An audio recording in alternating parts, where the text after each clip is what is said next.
Hi friends, तो आज अपन शुरू करने जा रहे हैं IC81। इसको अपन जल्दी से रैप अप करेंगे। इम्पोर्टेंट है और फेलोशिप के लिए कंपलसरी सब्जेक्ट है, तो इसको अच्छे से अपन देखते हैं अभी। ठीक है, तो शुरू करते हैं। सबसे पहले तो देखो, सबसे पहले इंश्योरेंस की जरूरत क्या होती है। मान लीजिए एक बंदा है ना, उसके उसकी एक वाइफ है और उसके 2 बच्चे हैं, है ना।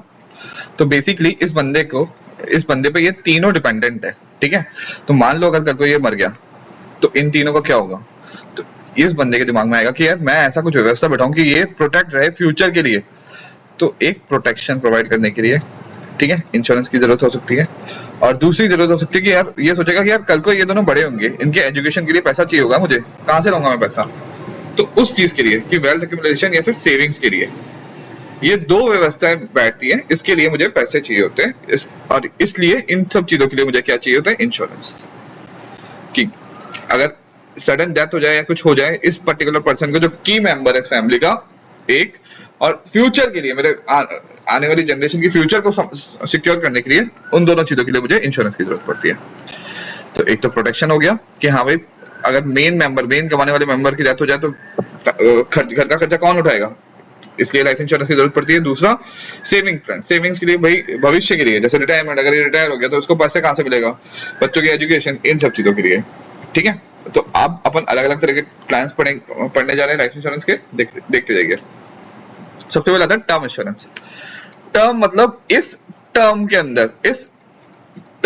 अंदर अगर मैं, ये बेसिकली होता है डेथ बेनिफिट। सबसे पहले तो ये ध्यान रखना है, डेथ बेनिफिट है ये। मतलब अगर इस, जैसे एक बंदे ने 20 साल के टर्म के लिए बोला कि अगर इस 20 साल के टेन्योर में, मैं मर जाता हूं, अगर इस 20 साल के टेन्योर में मैं मर जाता हूं, तो जो मेरी नॉमिनी है उसको एक अच्छा खासा सम एश्योर्ड या फिर लंप सम अमाउंट मिल जाए। ठीक है, यहां तक कोई दिक्कत नहीं आनी चाहिए, कोई दिक्कत नहीं आनी चाहिए। ठीक है, यहाँ तक समझ में आ गया होगा आप लोगों को। तो बेसिकली टर्म इंश्योरेंस क्या हो गया, बेसिकली डेथ बेनिफिट है कि प्रोटेक्शन प्रोवाइड कर रहा है, मैं मेरी फैमिली को प्रोटेक्शन प्रोवाइड कर रहा हूँ कि इस ड्यूरेशन पे, इस टर्म के अंदर अगर मैं मर जाऊं, 20 साल, 25 साल, 15 साल, इस टर्म के अंदर अगर मुझे कुछ होता है, मेरी फैमिली को कुछ, अगर मुझे कुछ होता है तो मेरी फैमिली को पूरा पैसा मिल जाए, ताकि वो उनका फ्यूचर सिक्योर हो सके। ये होता है टर्म इंश्योरेंस। ठीक है, टर्म इंश्योरेंस सिर्फ और सिर्फ डेथ बेनिफिट, अगर मरोगे तभी। मान लो अगर किसी ने टर्म इंश्योरेंस दिया और 20 साल के टेन्योर में नहीं मरा, 22वें साल में मर गया, तो क्या पैसा मिलेगा, चवन्नी भी नहीं मिलेगा उसको। ये सिर्फ डेथ बेनिफिट है। अगर इस ड्यूरेशन पे मुझे कोई सडन डेथ हो जाती है, कुछ हो जाता है, तब जो पैसा मिलेगा उसको बोलते हैं टर्म इंश्योरेंस, इस पर्टिकुलर टर्म के लिए। अगर उस टर्म के बाहर कुछ हो जाए तो कुछ मिलेगा, सॉरी कुछ नहीं मिलेगा। ठीक है, ध्यान रखिएगा। मान लीजिए मनोज है, एग्जांपल देते हैं, उसने 20 साल के लिए पॉलिसी दी, 15वें साल में अगर उसकी डेथ हो जाती है, 15th ईयर में उसकी डेथ हो जाती है, तो पूरा पैसा मिलेगा। 1 करोड़ की पॉलिसी दी है तो 1 करोड़ रुपया मिल जाएगा। और अगर वो 20 साल के तक जिंदा रहता है, 20 साल तक वो जिंदा रह जाता है, 22वें साल में डेथ होती है, 20 साल जिंदा रह गया, इस टर्म में वो जिंदा रह गया, तो क्या उसको पैसा मिलेगा, नहीं, चवन्नी भी नहीं मिलेगी। तो ये बेसिकली हो गया टर्म इंश्योरेंस। सबसे सस्ता प्लान होता है ये, this is the cheapest life insurance plan, सबसे चीपेस्ट होता है ये, ध्यान रखिएगा इस चीज को। ठीक है, और ये लेता कौन है यार, ये लेता है बेसिकली, ये प्लान होता किसके लिए, मान लीजिए ये प्लान बेस्ट होता है कि जैसे एक बंदा है 30 साल का, है ना, वो मान लीजिए कोई स्केल वन है अभी, है ना, उसने एक होम लोन ले लिया 1 करोड़ का। अब बाई चांस अगर उसको कुछ हो गया तो उसके जो गारंटी है, यानी माँ बाप होंगे, उसके ऊपर पूरा वजन आ जाएगा, वो कहां से पैसे चुकाएंगे। तो उनकी प्रोटेक्शन के लिए इसने एक ले लिया कि अगर मुझे कुछ हो जाए तो मेरे पूरा का पूरा पैसा, टर्म इंश्योरेंस का जो पैसा है वो लोन का पैसे में निकल जाए। तो जिनकी इनकम कम होती है और फैमिली के लिए हाई कवर चाहिए होता है, या तो वो लेते हैं टर्म इंश्योरेंस, या फिर यंग प्रोफेशनल, यंग 20-25 साल के लड़के या लड़कियां जो चाहते हैं कि भाई मेरे परिवार का फ्यूचर सिक्योर हो जाए। ठीक है, तो किनके लिए होता है, एक तो इनकम कम होती है, शुरू में इनकम कम होती है, इसलिए या तो इसलिए टर्म इंश्योरेंस लेते हैं कि इफ इन केस मेरी धीरे बढ़ेगी ना, इफ इन केस अगर मेरे को कुछ हो गया, पूरी फैमिली मेरे पर डिपेंडेंट है, तो मेरी फैमिली को पैसा मिल जाए। एक दूसरा यंग इंडिविजुअल्स के लिए जिन्होंने अभी जॉब स्टार्ट करी है, एकदम से क्या बोलते हैं, होम लोन लेके बैठ गए, पर इफ इन केस अगर उनको कुछ हो गया तो उनके बीवी बच्चों, उनके ऊपर पूरी जिम्मेदारी आ जाएगी, तो उन लोगों के लिए, उनकी प्रोटेक्शन के लिए। ठीक है, इनकम कम होती है या फिर यंग इंडिविजुअल्स के लिए। और एक क्वेश्चन बनता है, ये सबसे चीपेस्ट होता है, ध्यान रखना, ये 2 या 3 चीजें ही बनती है घूम फिर के इस चीज के ऊपर। ठीक है, आगे बढ़ते हैं। अब इसके टाइप क्या क्या हो सकते हैं टर्म इंश्योरेंस के, 2-3 टाइप होते हैं। देखो, एक चीज मैंने आपको बताई थी, टर्म इंश्योरेंस में अगर आप जिंदा रह जाते हो तो चवन्नी भी नहीं मिलती है। ठीक है, मगर इसका एक स्पेशल वेरिएंस होता है, उसको बोलते हैं return of premium term plan. इसमें क्या होता है कि अगर आप जिंदा रह भी गए, आपने मान लो आपने 25 साल का टेन्योर लिया और आप उस 25 साल के टेन्योर में जिंदा रह गए, तो जितना पैसा आपने दिया है, प्रीमियम आपने दिया है, वो पैसा आपको लौटा दिया जाएगा। जितना प्रीमियम आपने दिया है वो पैसा आपको लौटा दिया जाएगा। तो इसी के से नाम पड़ा return of premium term plan, यानी जितना प्रीमियम आपने दिया है वो पैसा आपको लौटा दिया जाएगा। हाँ, ये जो बेसिक टर्म प्लान होते हैं उससे थोड़ा महंगा होता है, ये जो बेसिक टर्म प्लान होते हैं उससे महंगा होता है थोड़ा सा, ठीक है। तो रिटर्न ऑफ प्रीमियम समझ में आ गया कि हाँ भाई जो पैसा मैंने दे दिया वो पैसा मेरे को लौटा दिया जाएगा प्रीमियम में, अगर मैं जिंदा रह गया तो। डिक्रीजिंग टर्म प्लान, मान लो मैंने किसी बंदे ने 1 करोड़ का लोन ले रखा है, ठीक है, तो स्टार्टिंग में डिक्रीजिंग टर्म में, अगर आपने मेरे IC22 वगैरह के वीडियोस देखे होंगे तो ये चीज आपको थोड़ा समझ में आएगा। डिक्रीजिंग वाला क्या है कि शुरू में भैया पैसा ज्यादा लेंगे हम आपको, कि 1 करोड़ का इस पे लाइबिलिटी है, 1 करोड़ का लोन है, ठीक है, शुरू में एक लाइबिलिटी ज्यादा है। जैसे जैसे वो लोन चुकाता जाएगा वैसे वैसे उसका प्रीमियम के पैसे रेट कम करते जाएंगे हम, कि हाँ शुरू में अगर 1 करोड़ की लाइबिलिटी है एक बंदे के ऊपर, तो हम उससे ज्यादा प्रीमियम लेंगे कि यार रिस्क बहुत बड़ा है मेरा। जैसे जैसे वो पैसा चुकाता जाएगा वैसे वैसे मैं, हाँ भैया अब थोड़ा कम हो गया रिस्क मेरा, अब मेरा रिस्क कम हो गया, तो उस हिसाब से मेरा प्रीमियम कम हो जाएगा। तो डिक्रीजिंग टर्म प्लान में क्या होता है, EMI या लोन वाले लोग के लिए बेस्ट होता है। लोन जैसे जैसे कम होता है, कवरेज भी उस हिसाब से मेरा प्रीमियम का अमाउंट भी कम होता जाता है, ठीक है। यहाँ तक कोई दिक्कत नहीं आनी चाहिए। रिन्यूएबल में क्या होता है कि यार भाई मैंने 20 साल के लिए टर्म इंश्योरेंस ले रखा है ना, 20वें साल कंप्लीट होने के टाइम पे मेरे को लग रहा है कि यार और बढ़ा देते इसको, है ना, 10 साल और कर लेते, कि अभी कुछ कह नहीं सकते जिंदगी का, तो मैं इसको रिन्यू करा सकता हूँ। मेरा मेडिकल नहीं होगा, मेरा दोबारा से मेडिकल नहीं होगा, वही प्लान कंटिन्यू रखते जाएंगे। यानी अगर मैंने जैसे 25 साल के लिए कर रखा है और मैं चाहता हूँ 25वें साल में कि यार रिन्यू करा दो इसको 10 साल और, तो मैं रिन्यू करा दिया जाएगा, 10 साल और बढ़ा दिया जाएगा उस टर्म प्लान को विदाउट मेडिकल नहीं देना पड़ेगा, ध्यान रखिएगा। रिन्यूएबल हो गया। कन्वर्टेबल प्लान में क्या होता है कि आप देखो कन्वर्टेबल प्लान में क्या होता है, अगर ये जो टर्म है 10 साल 20 साल कर रहा हूँ, ये मैं पूरी जिंदगी कर दूं, होल लाइफ कर दूं, कि हाँ भाई जिंदगी में मैं कभी भी मर जाऊं मेरे परिवार को पैसा मिल जाए, तो उसको कन्वर्टेबल प्लान कर दे, कि टर्म प्लान को मैंने कन्वर्ट कर दिया होल लाइफ प्लान में, उसको बोलते हैं कन्वर्टेबल टर्म प्लान। यहाँ तक कोई दिक्कत नहीं आनी चाहिए, आगे बढ़े। अब देखो होल लाइफ का क्या मतलब होता है, होल लाइफ प्लान का जो अभी टर्म प्लान पर था ना, ये भी बेसिकली क्या है, डेथ बेनिफिट है, ठीक है। इसमें भी क्या है कि अगर मेरा जो टर्म है उसको मैंने पूरी जिंदगी भर कर दिया, होल लाइफ कर दिया, तो इसको term plan whole life plan बोल देते हैं, ठीक है। अब जब मैं पहले 10 साल 20 साल 25 साल कर रहा था, उसको मैं इतना ना करके जिंदगी भर में कभी भी मैं मरूं मेरे परिवार को पैसा मिलेगा, तो यह क्या होता है, गारंटेड डेथ बेनिफिट है, कि अगर मैं मरा तो मेरे परिवार को कभी भी मरोगे पैसा मिलेगा ही मिलेगा मेरी फैमिली को।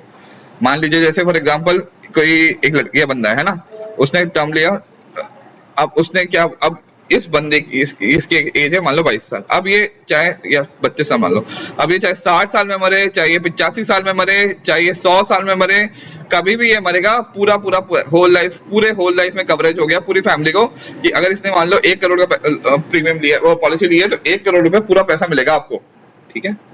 होल लाइफ मतलब पूरी जिंदगी कवर हो गई आपकी। तो देखो सबसे सस्ता तो था टर्म, है ना, अब ये टर्म से ज्यादा ही है ना यार, थोड़ा ज्यादा ही है, तो उससे महंगा होता है ये होल लाइफ, टर्म से महंगा होता है। ये किसके लिए होता है, जहां इनिशियली टर्म वाला था जिसकी इनकम कम होती है, ये जिसकी मीडियम इनकम होती है, ठीक ठाक है भाई, है ना, ये मीडियम इनकम के लिए होता है, ठीक है। और ये बच्चों के लिए पैसा छोड़ना चाहता हूं उन लोगों के लिए यूजुअली रहता है, ठीक है। अच्छा, इसमें 2-3 फीचर्स होते हैं। अच्छा ध्यान रखना यार, जहां पे भी मैं बोलूंगा विद प्रॉफिट, यानी जो मेरे को फाइनल लमसम अमाउंट मिलेगा, जो भी मेरे को सम एश्योर्ड मिल रहा है ना, उसके साथ अगर मैं कुछ बोनस ऐड कर देता हूं, तो ये मतलब कुछ एक्स्ट्रा अमाउंट ऐड कर देता हूं कि कंपनी को फायदा हुआ है, तो उसका जो बोनस मिल रहा है थोड़ा सा बोनस दे दिया जाएगा कंपनी के द्वारा, तो उसको बोलते हैं with bonus, with profit plan. और अगर ये नहीं दे रहा तो विदाउट प्रॉफिट प्लान बोल देते हैं।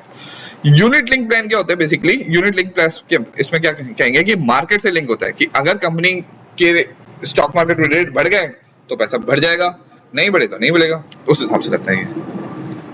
तो देखो क्या ट्रिक्स है इसको, किस तरह से, अब अपन देखो थोड़े से दोनों को कंपेयर कर लेते हैं। टर्म के अंदर अपन ने क्या पढ़ा था, टर्म के अंदर अपन ने पढ़ा था कवरेज लिमिटेड टाइम के लिए होता है, होल लाइफ के अंदर पूरे जब तक आप जिंदा हो तब तक रहेगा, जब तक आप मतलब होल लाइफ कवर रख रहे हैं, कभी भी आप पूरी जिंदगी में मर जाओ तो पैसा मिलेगा आपको, ठीक है। बेनिफिट सर्वाइवल, जिंदा रहने पे पैसा नहीं मिलता, सिर्फ एक आरओपी रिटर्न ऑफ प्रीमियम वाला स्पेशल होता है टर्म के अंदर, जिसमें जो प्रीमियम आपने दिया होता है वो पैसा मिल जाता है।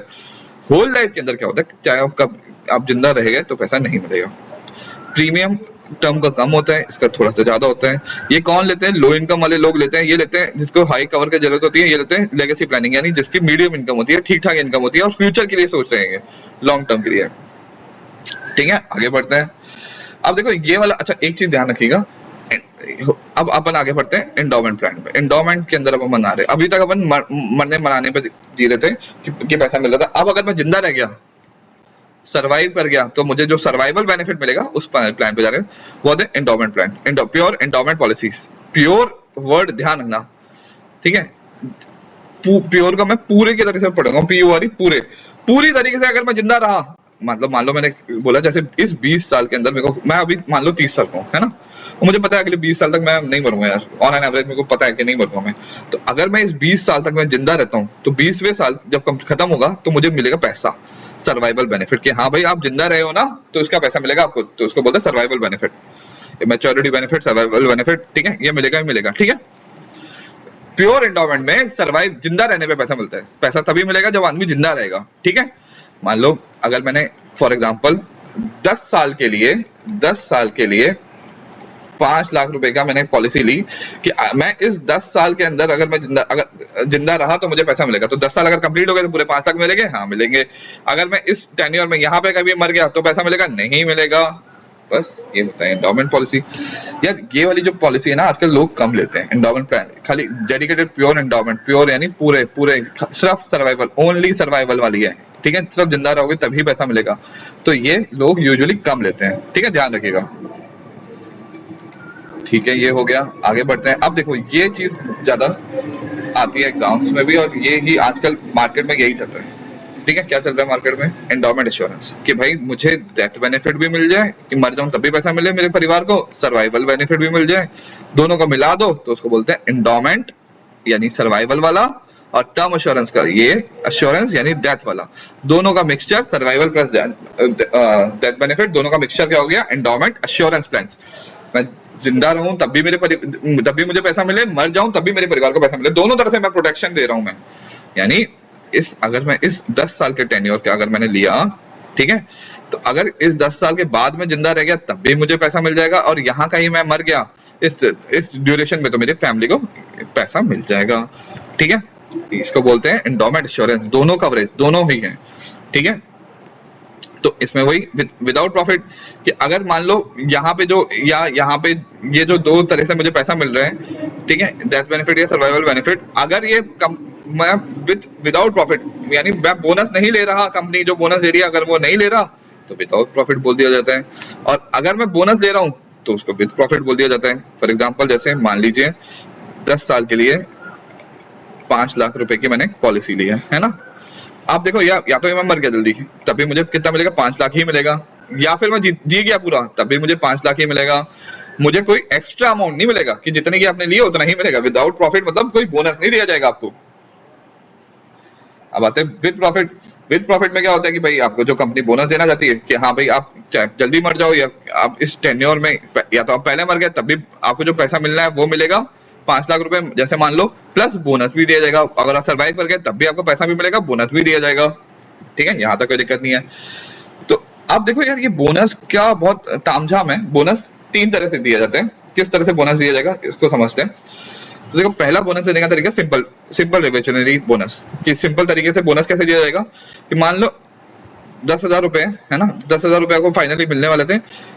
अगर सिंपल मतलब सिंपल इंटरेस्ट वाला, सिंपल यानी सिंपल रिवेशनरी बोनस यानी सिंपल इंटरेस्ट वाला, कि हर साल आपको 10% एक्स्ट्रा मिलता जाएगा, हर साल 10%, एक फिक्स कि हाँ भाई 10,000 का 100 रुपए, 1,000 रुपए, 1,000 रुपए, 1,000 रुपए हर साल मिल रहा है आपको।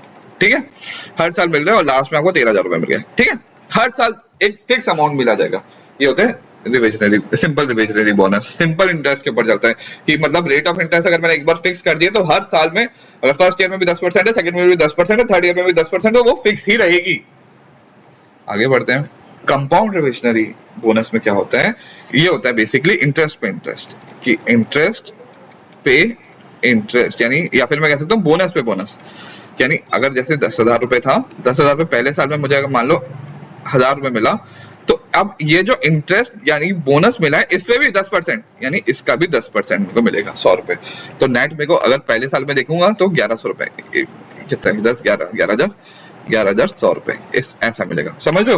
यानी जो मेरे को बोनस, ठीक है, 10,000 रुपए, 10,000 का 1,000 रुपए मेरे को क्या मिला, 1,000 रुपए मिला मेरे को इंटरेस्ट। अब इस इंटरेस्ट का भी इंटरेस्ट, फिर अगले साल भी इस इंटरेस्ट का भी इंटरेस्ट, इस तरह से बढ़ता जाता है, ठीक है। अच्छा, यह ध्यान रखना। पर जो यहाँ पे भी इसमें क्या हो रहा है कि जो मेरा प्रिंसिपल अमाउंट है उस पे जो इंटरेस्ट मिल रहा है और इंटरेस्ट पे जो इंटरेस्ट मिल रहा है, दोनों का रेट सेम है। वापस सुनना, यहाँ पे भी अगर 10% मिल रहा है और जो अगर मैं इंटरेस्ट पे इंटरेस्ट निकाल रहा हूँ वो भी 10% ही मिलेगा, ठीक है। पर अगर ये दोनों अमाउंट में चेंज कर दूं कि अगर भाई मेरे को प्रिंसिपल में मिल रहा है 1,000 रुपए का इंटरेस्ट और इंटरेस्ट पे जो बोनस मिल रहा है वो 20% मिल रहा है, 200 रुपए मिल रहा है मुझे, तो उसको बोलते हैं सुपर कंपाउंड बोनस। यानी इंटरेस्ट पे इंटरेस्ट कंपाउंड इंटरेस्ट होता है बेसिकली, ठीक है। यानी और देखो, तो बेसिकली अगर मुझे जो 1,000 रुपए था, ठीक है, 1,000 रुपए में मुझे 100 रुपए बोनस मिल गया, अब उस 100 रुपए में मुझे 10 रुपए बोनस मिल गया, 10%, ठीक है। तो अगर इकट्ठा दोनों पे जो प्रिंसिपल पे भी 10% मिल रहा है और बोनस पे भी 10% मिल रहा है, दोनों सेम है, तो उसको तो बोलते हैं क्या बोलते हैं, कंपाउंड रिलेशनरी। और दोनों के रेट अलग है कि हाँ भाई प्रिंसिपल में मुझे अलग बोनस मिल रहा है और बोनस पे जो इंटरेस्ट मिल रहा है वो अलग मिल रहा है अमाउंट, 20% 30%, तो वो इसको बोलते हैं सुपर कंपाउंड। समझ में आ गया होगा। अब आगे बढ़ते हैं। वन ऑफ स्पेशल बोनस, देखो वन ऑफ स्पेशल बोनस मतलब जैसे अपन PLLI पढ़ते हैं ना कि हाँ भाई कंपनी को जो फायदा हुआ उस एक पर्टिकुलर टाइम पीरियड पे जो पैसा मिलता है, यूजुअली मान लो दिवाली का गिफ्ट है कि दिवाली पे बोनस देते हैं ना, तो एक पर्टिकुलर टाइम पे अगर बोनस दिया जाएगा तो वन ऑफ स्पेशल बोनस बोल दिया जाता है। टर्मिनल बोनस क्या होता है? टर्मिनल बोनस मतलब जब मेरा खत्म हो गया, पॉलिसी कंप्लीट हो गई, एंड हो गई कि हाँ भाई अब लमसम आपको जो पैसा मिलेगा बिल्कुल पॉलिसी खत्म हो गई है, उस टाइम पे जो पैसा मिला जाएगा उसको बोलते हैं terminal bonus.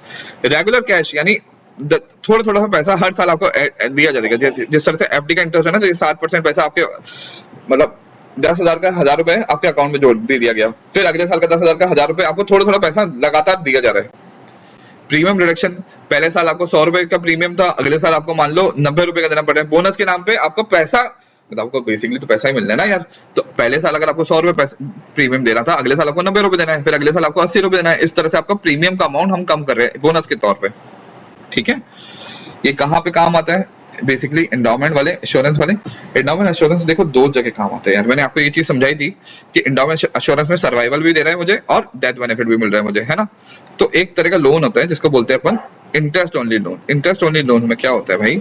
Interest only loan में ये होता है कि मान लो जैसे मैंने 10 लाख रुपए का लोन लिया है SBI से और उस पर 4 लाख क्या आ रहा है? इंटरेस्ट आ रहा है कि ये मुझे इंटरेस्ट देना है, ब्याज देना है, ठीक है।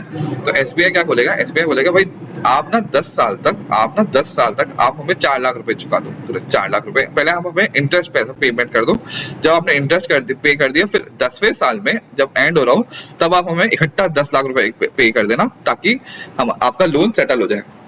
समझ में आया? तो पहले क्या किया मैंने? पहले मैंने इंटरेस्ट का पैसा निकाल लिया बैंक ने और उसके बाद फिर वैसे क्या बोलते हैं जो मेरा प्रिंसिपल है वो मांग रहा है। तो ऐसे जगह पे लोन रिपेमेंट के टाइम पे मेरे इंडोमेंट इंश्योरेंस काम हो जाता है कि इकट्ठा पैसा कहाँ से दूं मैं? इकट्ठा पैसा मैं, अगर मैंने इंडोमेंट प्लान दे रखा है 10 लाख रुपए का, तो मैं 10 लाख रुपए मेरे को लास्ट 10 साल के अंदर एंड में इकट्ठा पैसा मिलेगा, वो पैसा मैंने दे दिया बैंक को। अगला रिटायरमेंट सेविंग। रिटायरमेंट सेविंग में क्या होता है कि भाई मैं चाहता हूँ मुझे पेंशन मिले।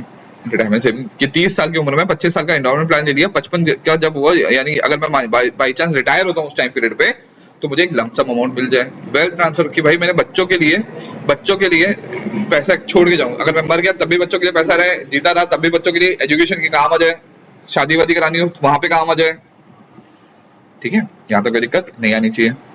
तो एक बार फास्ट फॉरवर्ड डिवाइस कर देते हैं। क्या पढ़ा अपन ने? एंडोमेंट एश्योरेंस विदाउट प्रॉफिट कि भाई कोई प्रॉफिट नहीं मिलता, जो आपका पैसा इनिशियली आपने सोचा था कि इतना सम एश्योर मिलना चाहिए वो मिल जाएगा। विद प्रॉफिट आपको पैसा मिल जाएगा कि हाँ बोनस भी दिया जाएगा, ठीक है। विद प्रॉफिट में बोनस सिंपल इंटरेस्ट के भी हो सकता है, कंपाउंड इंटरेस्ट का भी हो सकता है, सुपर कंपाउंड इंटरेस्ट भी हो सकता है कि प्रिंसिपल पे अलग और मेरे जो बोनस मिल रहा है उस पर अलग रेट मिले। वन ऑफ टर्मिनल बोनस यानी दिवाली पे मिलने वाला। रेगुलर कैश बोनस कि आपको रेगुलरली थोड़ा थोड़ा पैसा आपके अकाउंट में डाल दिया जा रहा है। प्रीमियम रिडक्शन, हर साल प्रीमियम के रेट मेरे कम होते जा रहे हैं जो मुझे पैसा देना है, ठीक है। आगे बढ़ते हैं। मनी बैक, सिंपल टॉपिक है। मनी बैक में क्या होता है यार समझना। मनी बैक में बेसिकली मान लीजिए एक एग्जांपल से ही समझेंगे इसको, ठीक है, कि 20 साल का मुझे पैसा देना है, ठीक है। 20 साल के बाद मुझे, अगर मैं मैंने 5 लाख रुपए की एक पॉलिसी ली है कि हाँ भाई जब 20 साल हो जाए तो मुझे पैसा 5 लाख रुपए मिल जाए। मैंने एंडोमेंट इंश्योरेंस, अब मैं जितना भी पढ़ूंगा वो एंडोमेंट इंश्योरेंस के टाइप ही मिलेगा, मतलब मुझे दोनों मिले, बेनिफिट मिले, डेथ भी और सर्वाइवल भी, ठीक है। तो मान लो ये 5 साल मैंने इसको तोड़ दिया है ना।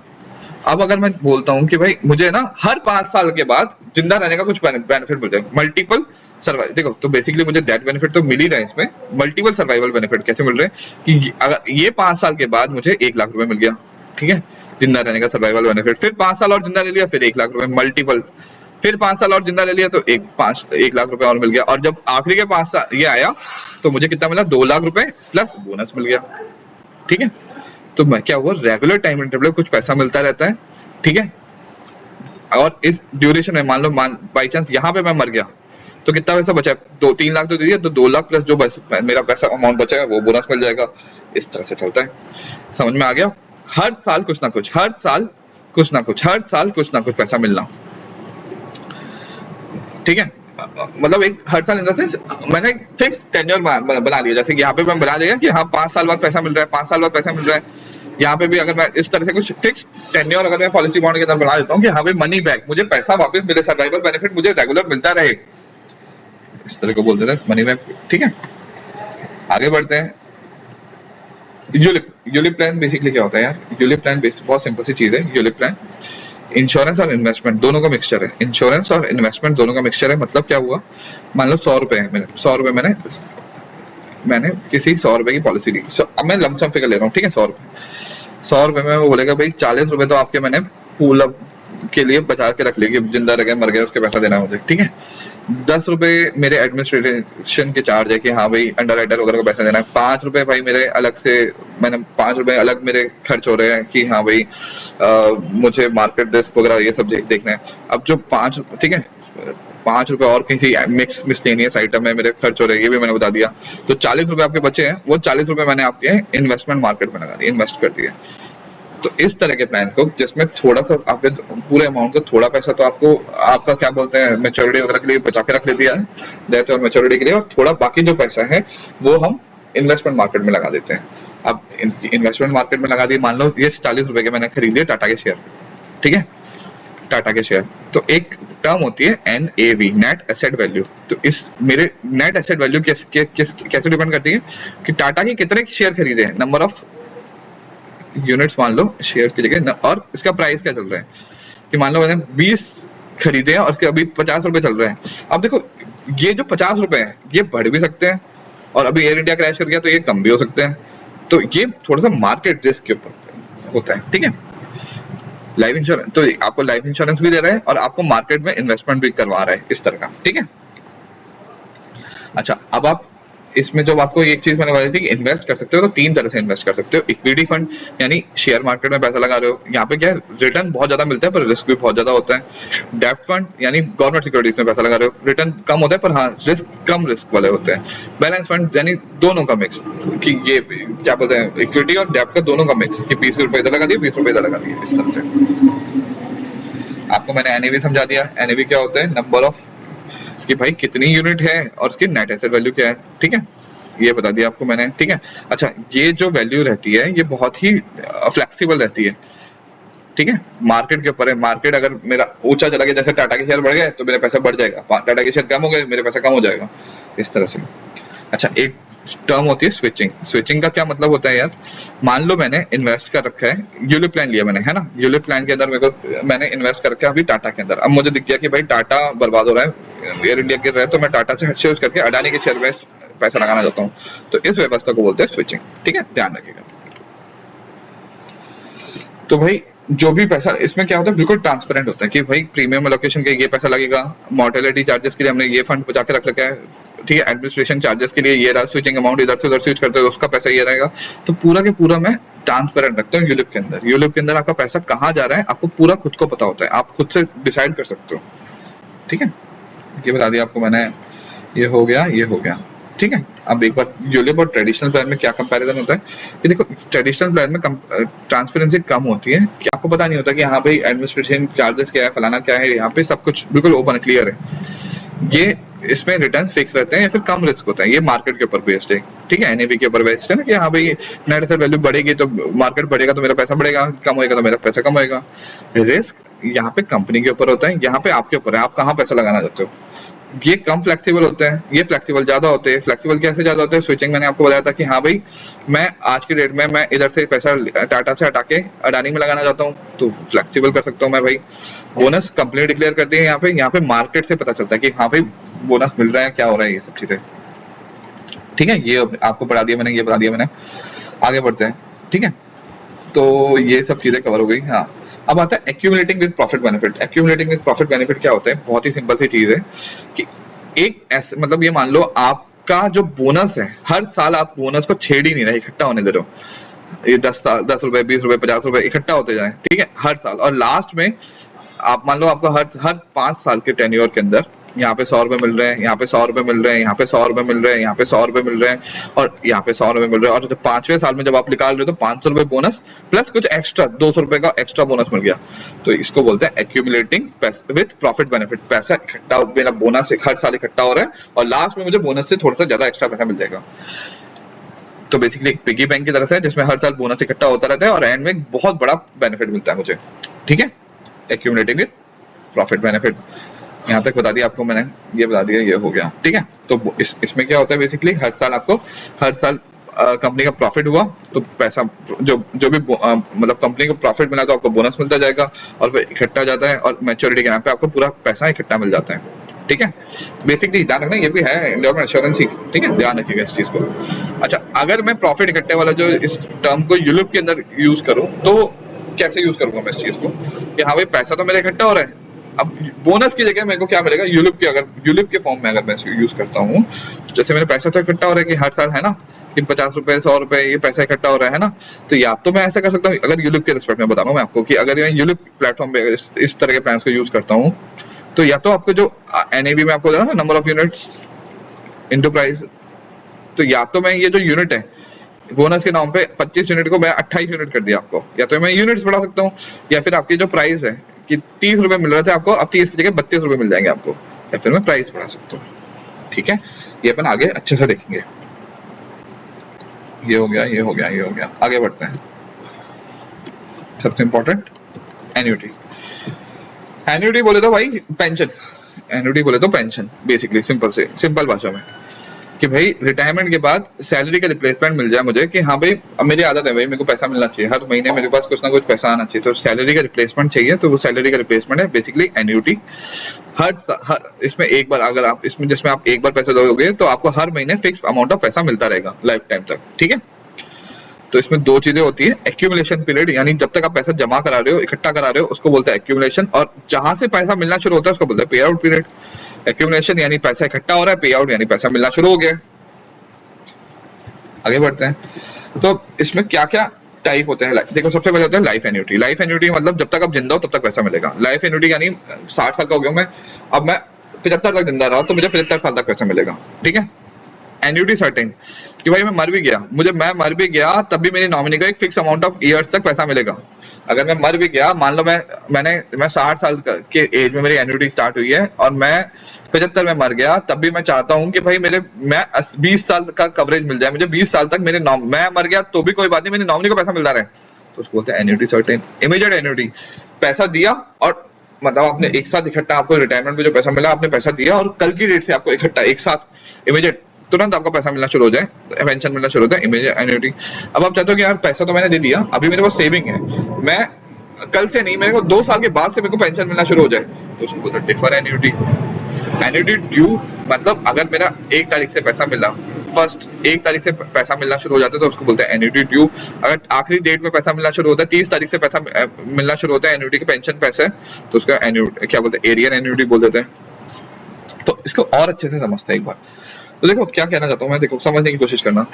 सबसे पहले देखो, अगर लाइफ विद 5, 10, 15 साल सर्टेन, इसका मतलब होता है कि अगर मैंने पेंशन मेरा 60 साल में शुरू हो रही है, तो अगर मैंने मान लो लाइफ विद 10 ईयर्स लिया तो 70 साल तक मुझे पैसा मिलता रहेगा, इररिस्पेक्टिव मेरा नॉमिनी जिए और मैं जीऊं मरूं कोई बात नहीं, मेरे नॉमिनी को पैसा मिलता रहेगा। Return of purchase price, return of purchase price का क्या मतलब होता है कि जब पॉलिसी होल्डर की डेथ हो गई तब भी पैसा दिया जाएगा नॉमिनी को, ठीक है, रिटर्न ऑफ परचेज प्राइस, जितना आपने पैसा प्रीमियम दिया है ना उतना पैसा आपके नॉमिनी को तब तक मिलता रहेगा। कि मान लो आपने 50 लाख रुपए दे दिए, ठीक है, 50 लाख रुपए, और आप पहले साल में मर गए, पहले महीने में मर गए, तो जो आपने 50 लाख रुपए दिए ना यार, वो पैसा भी तो मिलेगा आपके नॉमिनी को, वो पैसा आपके नॉमिनी को लगातार मिलता जाएगा। उसको बोलते हैं रिटर्न ऑफ परचेज प्राइस। जो आपने परचेज किया उसका पैसा लौटा रहे हैं हम। जॉइंट सर्वाइवर, एक हस्बैंड है और एक वाइफ है, उन्होंने पॉलिसी ले ली, भाई अब हम दोनों में से कोई भी मर जाए तब भी जो बचा हुआ है उसको पैसा मिलता रहेगा। इंक्रीजिंग एन्युटी, पहले साल 1 लाख रुपए मिला, दूसरे साल 2 लाख रुपए मिल रहा है, तीसरे साल 2.5 लाख रुपए मिल रहा है, इस तरह की व्यवस्था को बोलते हैं इंक्रीजिंग एन्युटी। हर साल पैसा बढ़ता हमें दिख रहा है, यहाँ तो कोई दिक्कत नहीं आनी चाहिए। अच्छा, पैसा कैसे मिलता है यार? या तो हर महीने मिलता रहेगा सेम पैसा, फिक्स या लेवल, मतलब हर महीने बराबर पैसा, 10,000 10,000 10,000 10,000 10,000, इंक्रीजिंग, पहले था 10,000 12,000 15,000 18,000 20,000, इस तरह से। यूनिट लिंक, मार्केट के हिसाब से, कि मार्केट बढ़ा तो पैसा ज्यादा मिलेगा, मार्केट कम हुआ तो पैसा कम हो जाएगा, इस तरह से। तो ये किसके लिए होता है? जिनको हर महीने फिक्स इनकम चाहिए होती है और नो रिस्क, यानी सीनियर सिटीजन वाले लोगों के लिए बेस्ट होता है ये। अब आ जाओ उसके एमसीक्यू देख लेते हैं जल्दी से। एमसीक्यू के ऊपर क्वेश्चंस क्या बनते हैं? सबसे पहले कॉस्ट के हिसाब से देखो, सबसे सस्ता तो मेरे को पता है कि सबसे सस्ता टर्म है, सबसे सस्ता टर्म है। उसके बाद सबसे महंगा होता है होल लाइफ, फिर आता है एंडोमेंट, एश्योरेंस, और सबसे इन चारों में सबसे महंगा पड़ता है टर्म। ये मनी बैक, ठीक है, ध्यान रखना, ये पहला क्वेश्चन, ये बुक का क्वेश्चन है, ठीक है, ध्यान रखना। सबसे सस्ता टर्म आता है, फिर आता है होल लाइफ, फिर एंडोमेंट, एश्योरेंस, ध्यान रखिएगा, ठीक है। आगे बढ़ते हैं।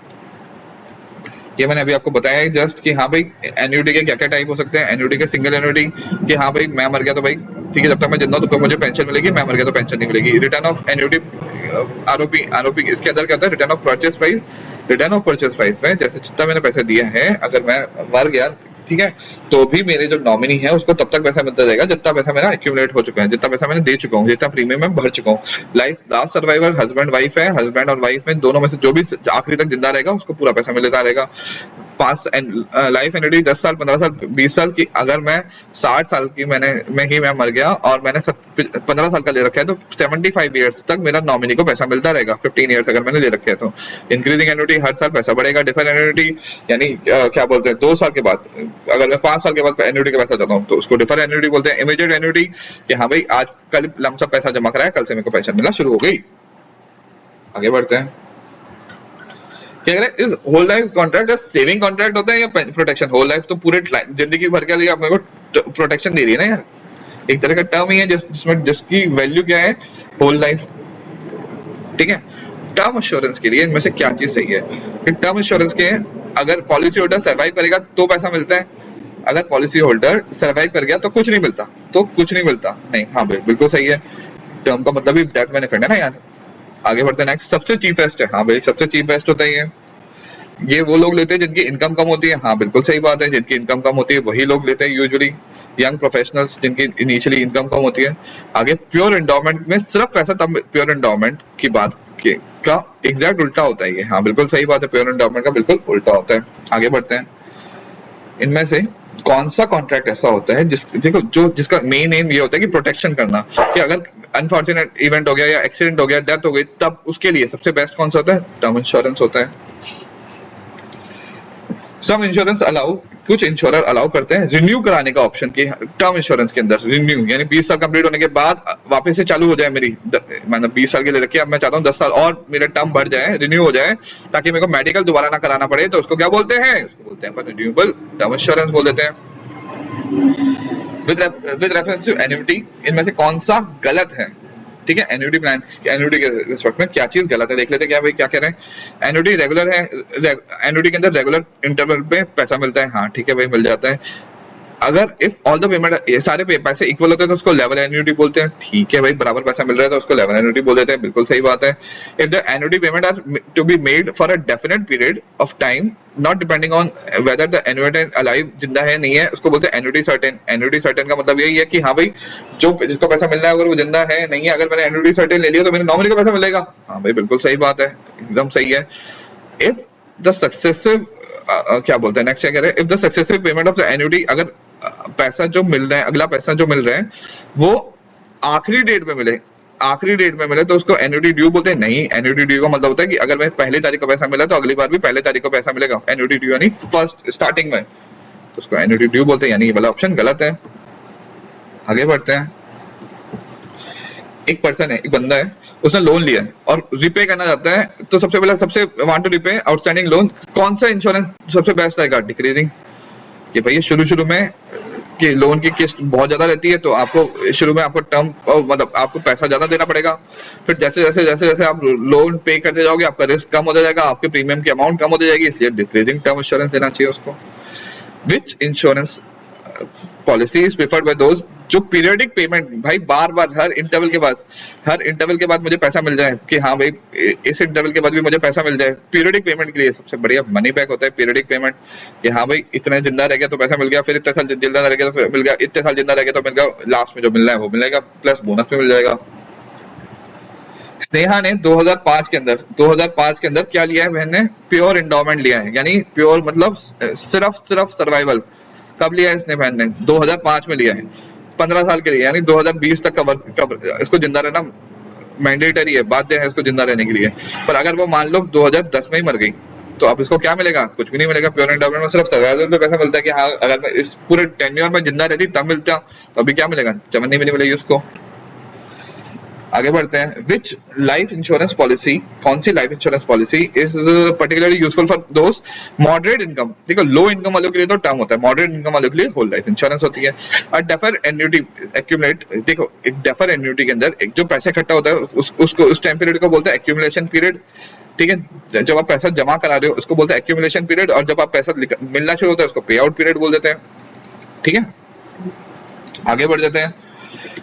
यूलिप के अंदर जो एनएवी की वैल्यू होती है वो कैसे बताया था मैंने आपको? बताया था number of units multiply by price, जो उसका प्राइस है मल्टीप्लाई फैक्टर आता है, तो मल्टीप्लाई।